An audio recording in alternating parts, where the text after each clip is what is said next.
Welcome, everybody. Good evening to you. We're actually live on Twitter and YouTube. There aren't actually 57 varieties of Heinz ketchup, and there never were. Let's start the show. Turn up your volume. Because you're about to listen to The Sick Podcast. Ray's Rewind with Buschman and Drew. Jansen. That is into center field.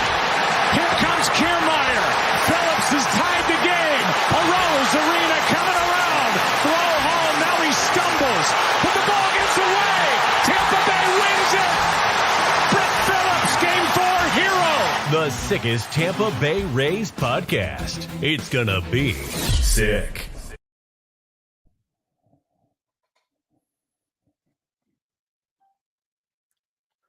And good evening, everybody, and welcome back to the Rays Rewind podcast, the sickest Tampa Bay Rays podcast on the land.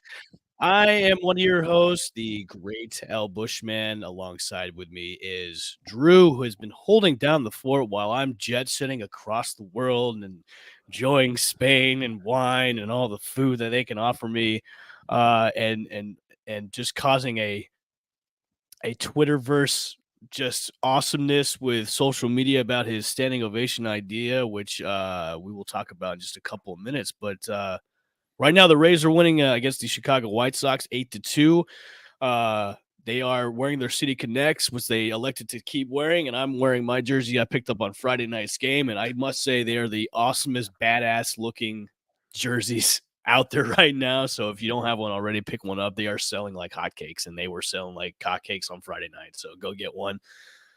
Drew, and now that you have you're at 1459 right now for being famous.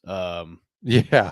It's basically it's the most I've had my name mentioned. I know it's just been. I know you're not on Twitter, you're not on Facebook, so you don't know how many people have been mentioning your name. So it's been Drew this, Drew that. So I rely on you to let me know where my name's being thrown around. And it's all been for the positive too, which that's good. That's good. That's great. I guess it could be worse. It could be for the negative. Yeah. Maybe if I had just past 15 minutes of fame, maybe that's when all the negative stuff would start coming. Yeah, man, it's great to have you back. You're looking sharp in the new threads. Thank you. Yeah, I went on Friday night, and I was sitting in Randyland because obviously, we wanted to see if the standing ovation idea worked, and I'm quite confident in saying the idea worked. I mean, everybody was hyped up, and even before his first at bat. In the warm-ups and when the team was finally announced to come out in the field for the start of the first inning, there was a standing ovation for him coming out into left field. So it definitely worked. And when he came up for his first at bat, standing ovation all the way around. People were doing the whole angels in the outfield, standing up and doing the arm waves and stuff like that. So it was definitely good to see the attendance participate in something that not only was suggested by you, but a fan of the team and a co-host of the show, but it really caught fire. And I think the local media embraced it too. I mean, a lot of them were talking about it on WDAE. You were mentioned a few times in the show too as well. So it definitely caught fire. And I think the word spread too, especially with the fans that don't listen to radio. So, it was a great time. I mean, especially when Randy hit the home run in Randyland, and it was one of his longest ever. I had a grin from ear to ear. I'm like, oh, this is gonna be good, man. This is gonna be great. I wish it was like the first at bat he had, because it would have set it off. But I think having him do it in any one of his at bats would have been it was fine, because hitting a home run that night, after almost like having this hype of the standing ovation about, hey, is this going to affect him? Is he going to notice? Is he going to maybe get out of the slump that he has? I mean, I think as an overall performance throughout the weekend, obviously, he had that game tying home run in the ninth on Sunday.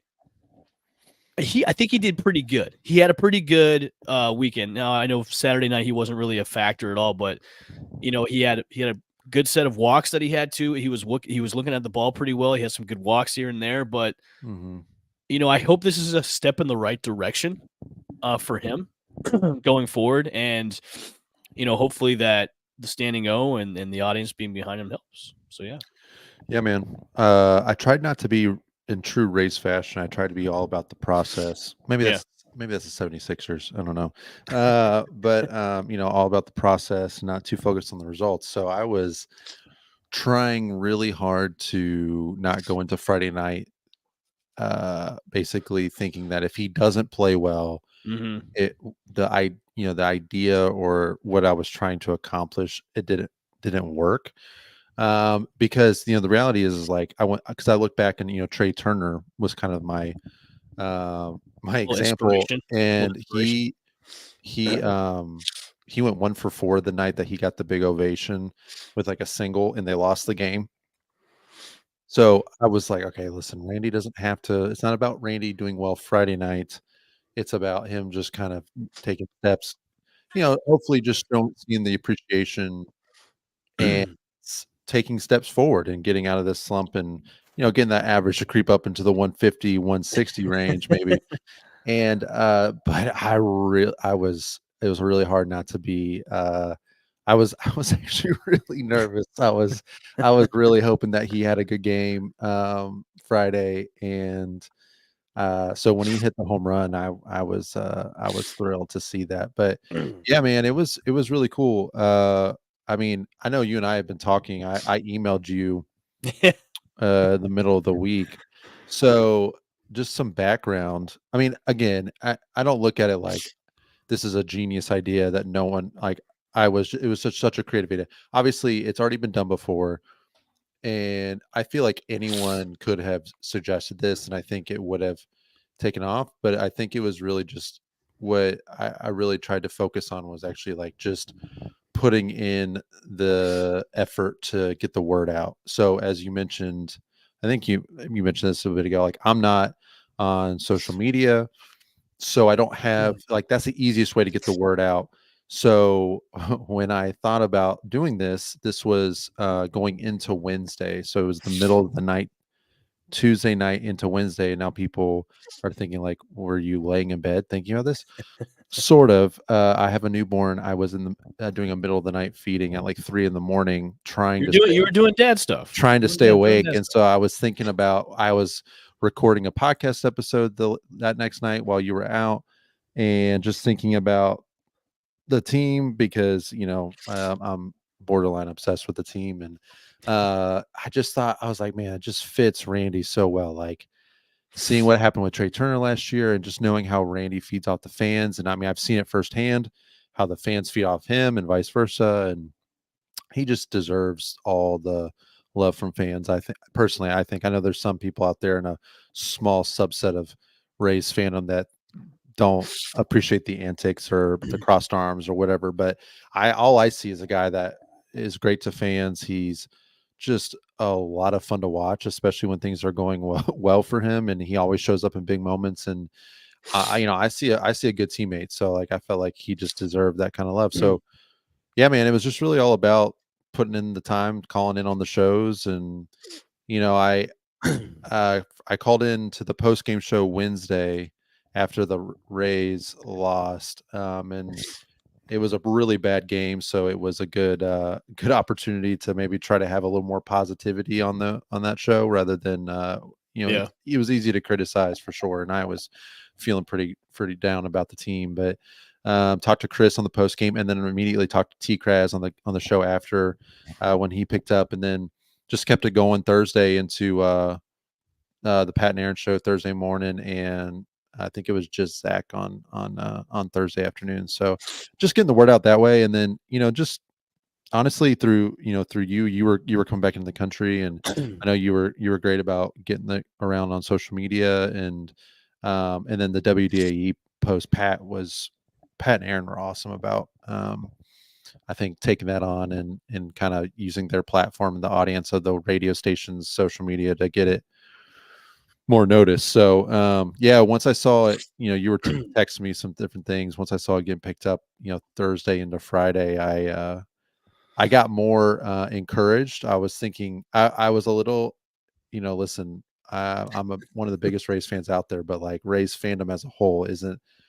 I wasn't I wasn't sure what to expect. I didn't know if they were going to come through, and You I know, honestly, I think there was a little bit of a buzz. yeah. Um, And I mean, it just wasn't like the whole stadium. I mean, it wasn't yeah, like this huge moment no, where like, oh my goodness, like, but well, you gotta take but from a step what back, from what I noticed, I mean, obviously, from where I was at in left field, and then I looked over to right field. Right field was standing up a little bit too. okay, yeah. So there And I was saw the videos of it, like first baseline, and yeah, there was participation, so and going into it, I like this to me. Going to Friday night's game was kind of like a last minute executive decision, and then yeah, because I was kind of pondering if I should go or not because I was still kind of tired from jet lag, and once I kind of felt like there was a little buzz going on about this idea, I was like, look, I got to be there. yeah, I gotta go to the game and see if this is actually going to happen, and being there. There was just kind of like a different feel in the stadium because them coming into this series, you're starting your homestand. You got your City Connect jerseys, which huge buzz about those, which they turned out great. I mean, obviously, I spent a bunch of money on a jersey that looks yeah, awesome. So you've got your City Connect jerseys. You're playing the New York Mets. Um, so I think there was a little bit of a buzz going around the stadium, especially with like the standing O conversation, because I mean reading all the comments and reading everything on Twitter, like there was definitely a buzz going about, hey, are you backing this or not? Is this a good idea? And a lot of people were like, yeah, this is a great idea because it gets behind the player that is a right, fan favorite, something that needs to pump him up. And, with Randy's interactive anyways when he's in Randyland. He's turning around, he's got like 8 balls in his pocket, he's throwing oh like yeah, balls everywhere. it's great, But I think this was like a special one for him because just the way the fans were even more pumped up, and especially after the home run too. I mean, people were pumped up as well. And what made it to even sweeter was, they swept the Mets. yeah, They swept the series, and that puts them in a better position where they are right now because it looks like they're going to win this game against the White Sox as we're doing this live podcast. So now you're back to 500, and it's perfect timing too. You sweep the Mets, you play the White Sox, get revenge on there, and then the Yankees come into town to where you can maybe compete against the Yankees and gain a little bit ground in the first and second spot. And what I observed over the weekend too, I watched all the games, is the guys that have now coming back, like Jonny DeLuca. Holy moly, that mhm. dude he's the truth right now. The dude is Yeah, he looks he's great. he's 10 RBIs. He had a 2-run homer this I think about 20 minutes ago before we started the show. He's Mhm. got 10 RBIs in his debut. A lot of people are saying, I think we've already won this Tyler Glasnow trade. I think a little bit too early to say that yet just now, Yeah, but I tweeted out like, look, the Rays know about trades more than we know yet again, which I do. I mean, right, they saw something special in him, and he's been a spark and a nice jolt of offense in this offense has been struggling for the past month and a half or so. So, and more reinforcements are coming too. I mean, Josh Lowe is back. Taj Bradley is going to be activated. So there's going to be more guys coming up. So maybe I wanted to ask you, how's that panic button going? Are you yeah, back off the panic button a little bit? Or are you kind yeah. of No, I mean, I'm definitely more optimistic now that we've seen some life from the team. mm-hmm. And again, the standing ovation thing. Randy was obviously Yeah, the main person with that, right? Because he just in my mind, well, all the things we've already said, right? He's just the man. People love him, and he loves the fans, but he just kind of epitomized the yeah, struggles of the offense. And it was really just like, let's just positive vibes. Like, the vibes are so bad right now. So let's just yeah, get something positive going about the team, like something that's going to fire people up. And it was just such a great with the off day and then going into City Connect. So you knew people were gonna be excited about that. And it's Randy Lane night. Like, there was just so many things happening that was like, all right, if we can just add like one more thing here and just make this a little bit more, even more of a unique night, get this team going in the right I could direction be and get the wrong. team Was that the fired up. first ever home run in Randyland? Second. So Second. Okay, it second. was Okay. the first one. Ironically, the first one was in his very first at bat, the very Okay. first night. They did it against the Yankees. Oh, He hit it okay. off of not Heel. Who was there? I think he's on, shoot, I can't remember his name now. He was like their fourth or fifth starter last year. not Because home run wise. I know it had either been a while or he hadn't hit one yet in Randyland, and Yeah, it was the very first official okay. Randyland night. They did like a soft launch, you remember? Right, that's right. And then, but the very first official Randyland night was against the Yankees, and yeah, it was like the very. This is his first at bat. He hit it, in typical Randy fashion, like stepping up to the moment, and It's I think you couldn't have scripted it but he crushed it. This a one he better crushed. weekend. Yeah, you couldn't have Yeah, scripted he a better crushed it. night and a better weekend. He crushed So it. So I mean, I know he's put in the work, and he says nothing's changed and everything, but obviously he's doing all the heavy lifting. But I just was pumped to see, like, I mean, they got on the broadcast because I have MLB TV, so I was curious to see if it got picked up on the broadcast, and pretty much both Rays and Mets broadcast. Ironically, the Mets broadcast went into greater detail. It's almost like they had done more of their homework about what was going on in the fandom, because the Rays broadcast talked about the great ovation, or it was fans really getting behind Randy, and they talked about even from the beginning, after he hit his home run, even from the beginning of the night, they've been behind him all night, which is great to see. The Mets talked about the social media stuff, and so I mean, it was, I credit the fans who were there. I mean, that they got it got picked up on both, all the TV broadcasts, all the radio stuff, and that's, to me, that was that's what I wasn't sure about. I didn't know if enough people were going to buy into it for that to happen. So I was pumped to see that. The whole time I was just like, I wish I could have been there myself. Obviously, being in South Carolina, it's a little hard. I would have. you were there in spirit. I I had took enough some. I had videos. some other ideas. If I was truly crazy, I had a couple other ideas that really would have gotten, I think, even more support from fans. I'm talking handouts in front of the stadium, maybe like a little postcard. Some like a big sign as people were walking. I mean, I had I had a lot of time to think about it. So it's great to see. Yeah, and again, shout out to the radio station and Pat Donovan, and everyone else too. I mean, I felt like. I even emailed a couple of the other Rays. I emailed the guys over at Locked On Rays, about it, and let them know, hey, appreciate y'all's help. And I know they got something out. They told me they got something out on social media about it, and so I just was pumped to see everybody kind of join in on it. So, yeah, man. But honestly, I'm just jealous I wasn't there to get any City Connect stuff. I have Oh man, zero. I have zero City Connect gear, just and it's order it online. It's cheaper than buying from the team store. yeah. Although the team store, when I was a season ticket holder, I got a discount. So I would always buy at the team store because I got like 20% or whatever it is, 30% off or whatever. The only place to get the actual jersey themselves is the Rays Republic. You can't, or MLB. Well, no, MLB.com. When I looked on, they're sold out. Bay Republic. Yeah, the Rays Republic Did is. you get your name on it, or did you just do a blank one? No, I'm a cheap bastard, and then it was cost me enough anyways. And then they were like, "Well, I asked them, I was like, can I come back?" They're like, "No." I'm like, "What do you mean no?" They're like, "Well, if you want to come back and get your name, you have to do it today, like tonight at the game." I'm like, "Well, can I think about it?" They're like, "Yeah, you have until the 9th inning to think about it." I'm like, "Well, that's kind of stupid. I mean, I can't come back and you guys just put it back on. I mean, that's kind of dumb." But I think my first purchase is going to be the hat with the Sky Ray. That's sharp. I don't know if I'll get a variation of it, or if I'll just do the stand, like what they wear during the games. They had so many options of the Sky Ray, which were really good looking hats. Yeah. I have an abnormally weird sized head, so trying on the fitted ones and even the snapbacks didn't fit me well. So I was like, all right, I have enough hats at home as it is. I'll just stick with the jersey because the jersey looks like sweet. I mean, the jersey is. Yeah. I hope they keep wearing these all year long. Like, don't just limit yourselves to a couple of series. Like, I know they have it on the schedule, and today actually, today was like, hey, we're going to continue on this tradition. They were not supposed to wear these jerseys tonight against the White Sox. So keep it going, man. I think they're going to keep wearing them as long as they win. Oh yeah, they need to. I mean, this needs to replace, one of the jerseys that they have. Yeah. Last thing I'll say about Randy real quick, and then we'll move on. But I will say it is great to see. I know that he had a tough game Saturday.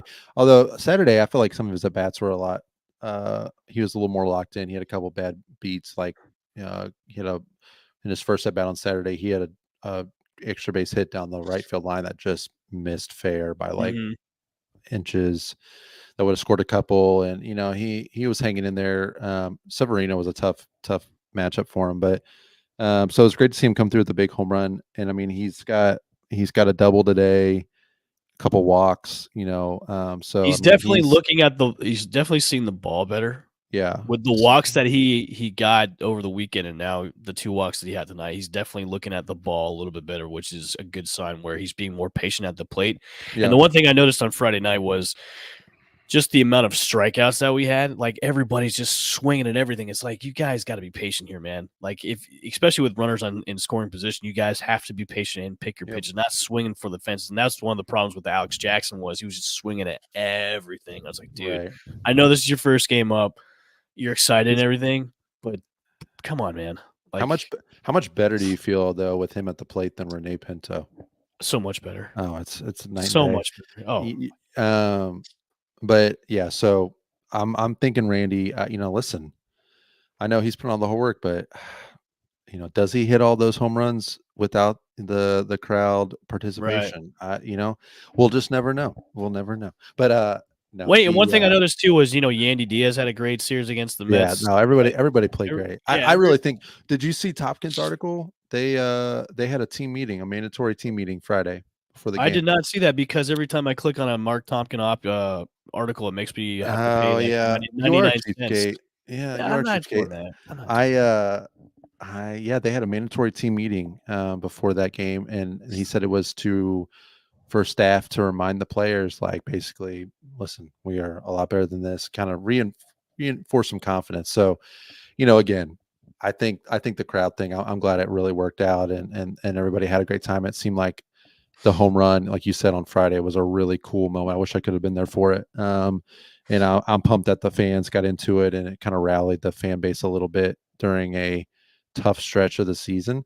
But I think the teams, I'm pumped that they had a meeting.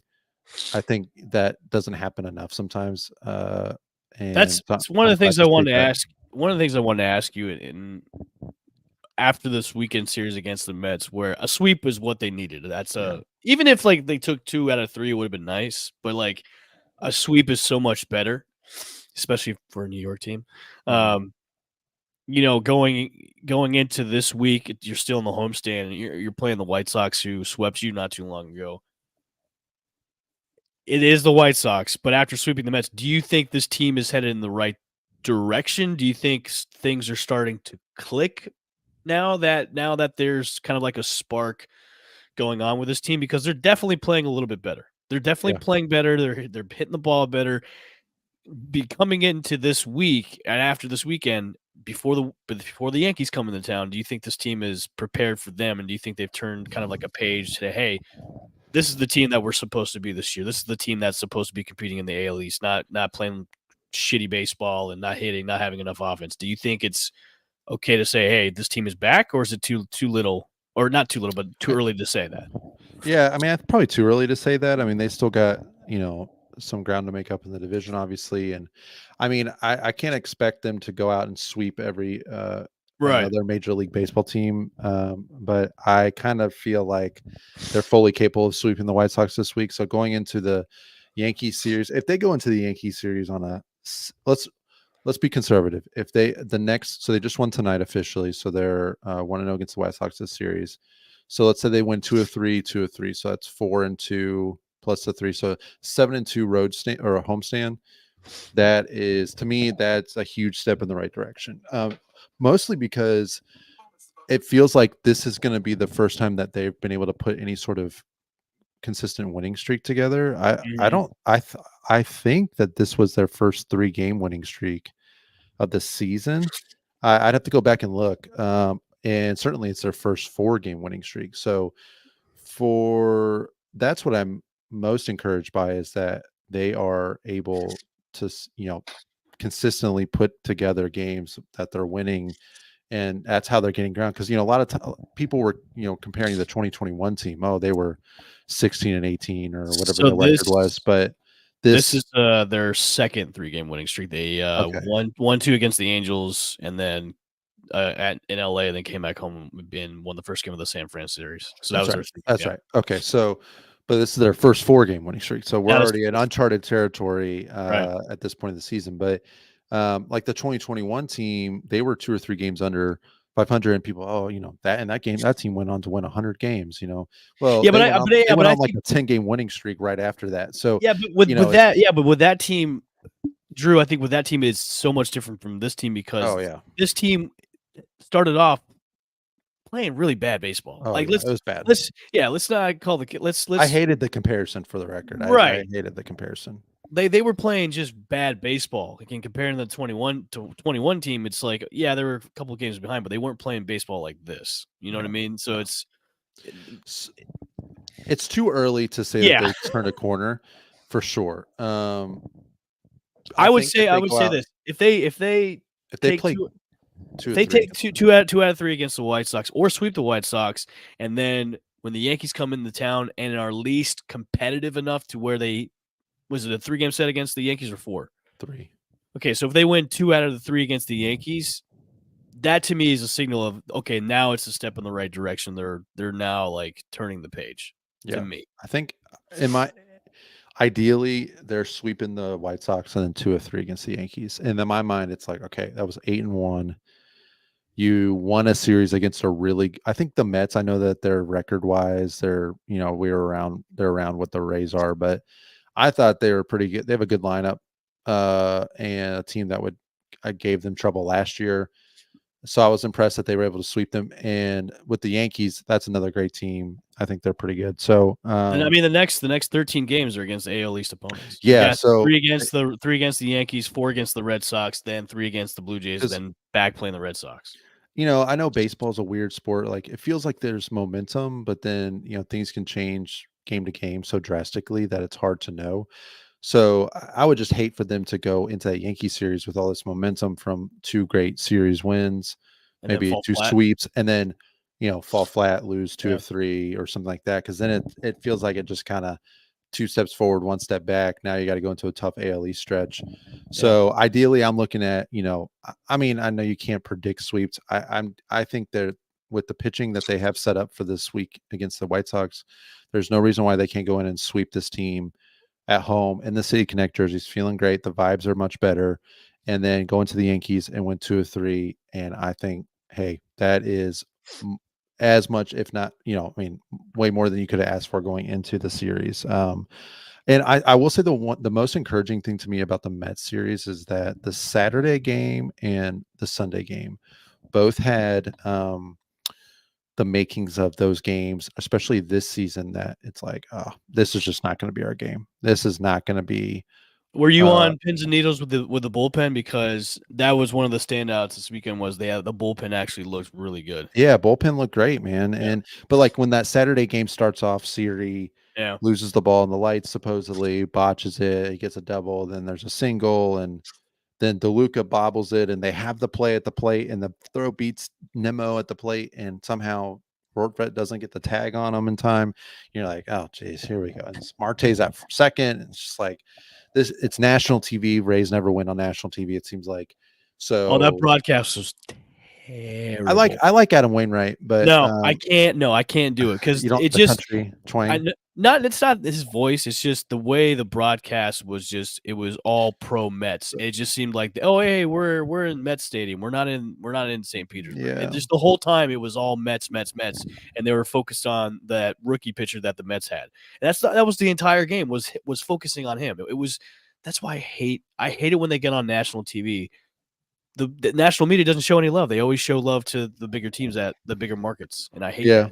I muted the whole game. Like the only time I turned on the audio was I think it was the 8th inning when they walked the 3 batters in. Yeah.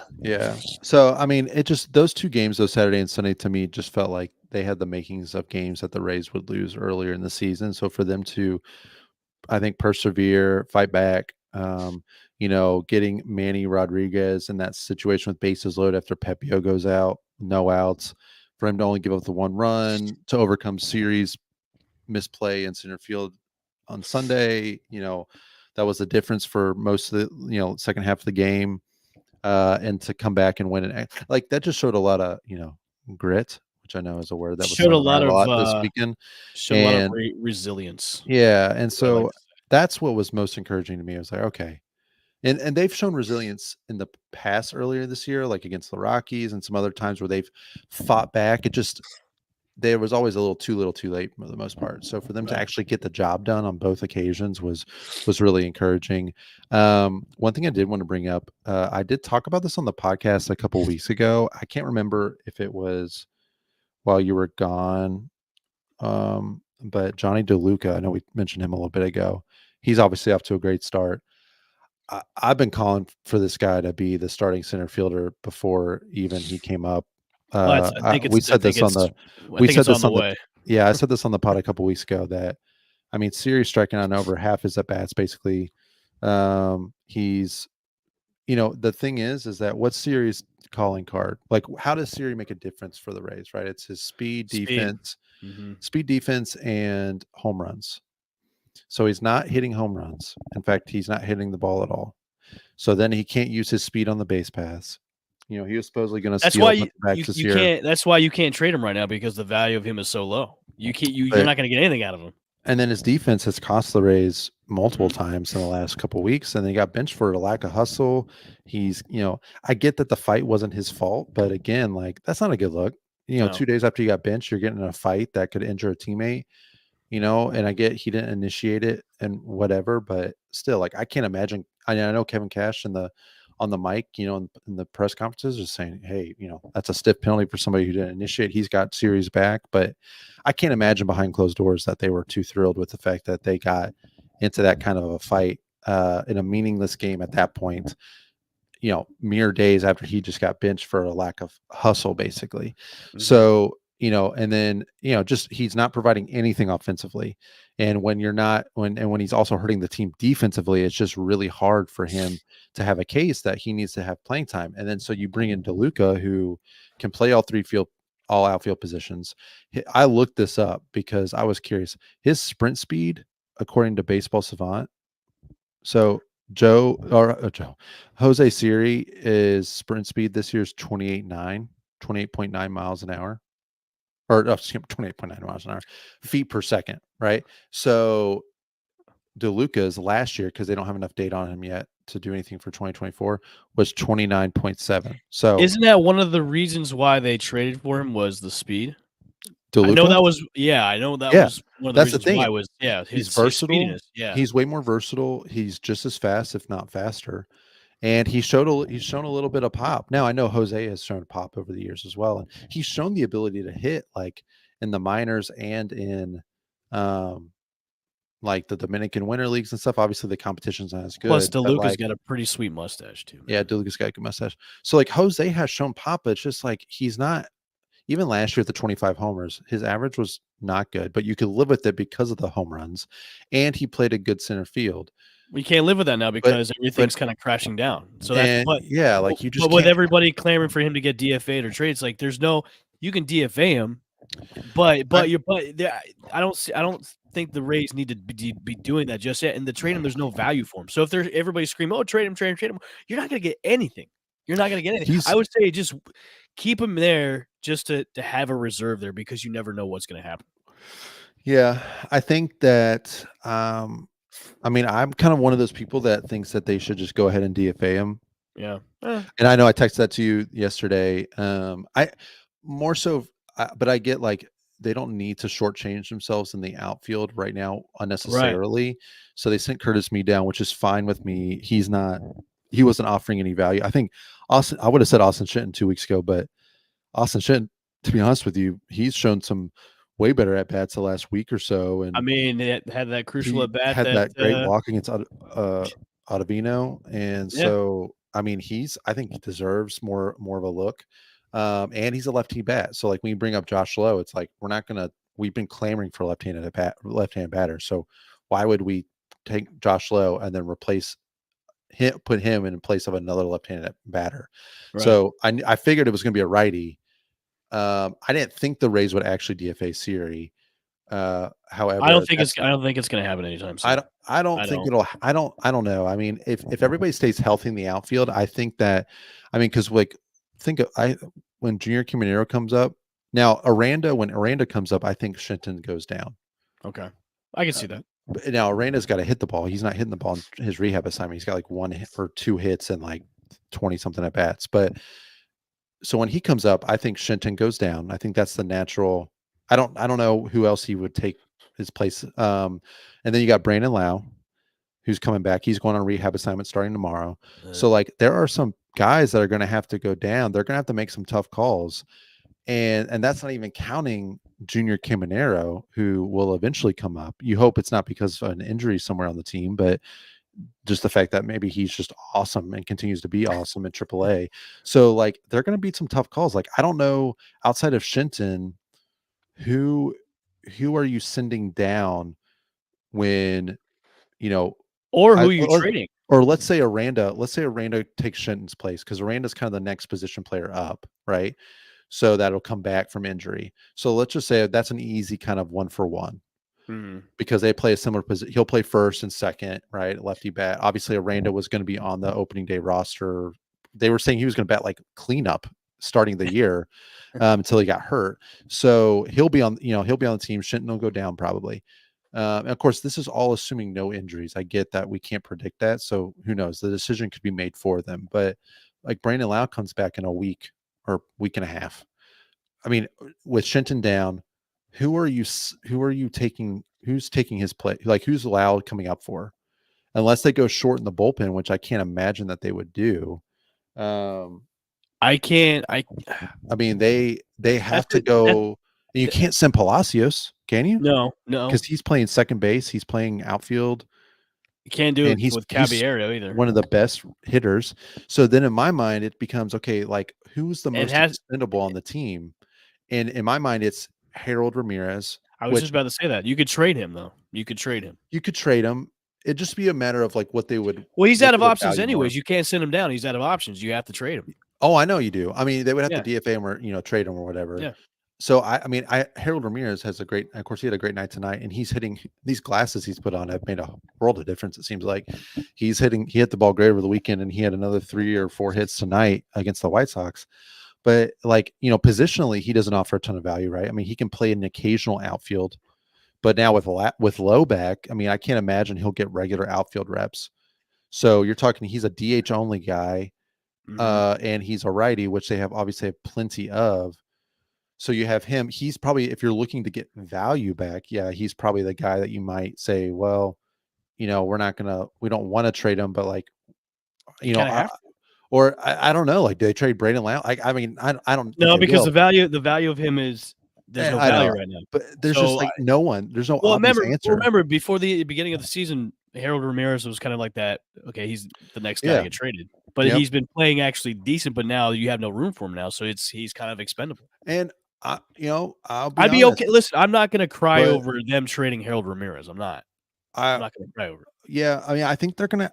I wouldn't be surprised, knowing the Rays, that they do an out of the thinking outside the box a little bit. I think Siri is. I think of the players on the offense right now, Siri's the expendable. Siri's the most expendable, because now you have a guy in Jonny DeLuca who can replicate speed. Who, I don't know his fielding metrics offhand. I don't look at that religiously. But everything we read coming into the season was that he is a plus fielder and can play 3 spots, right? Josh Lowe can obviously play center field as well at times if needed. And DeLuca's clearly shown, I mean, I know it's early and he's only been 4 games, but like, he's obviously a much more valuable bat in the lineup. He's got 10 RBIs. I don't even know how many RBIs Siri has this year. I mean, he came in a trade that we traded away our ace. Yeah. So like, he's going to get priority. Yeah, absolutely. So, I mean, if we got a little crazy, I mean, the Rays could trade Isak. I mean, if they're willing to trade, but see, if they're willing to trade, in my opinion, and if they trade Isak, I mean, because then you got Junior Caminero, they're going to bring him up at some point this year. True. And you're going to get some value for Isak.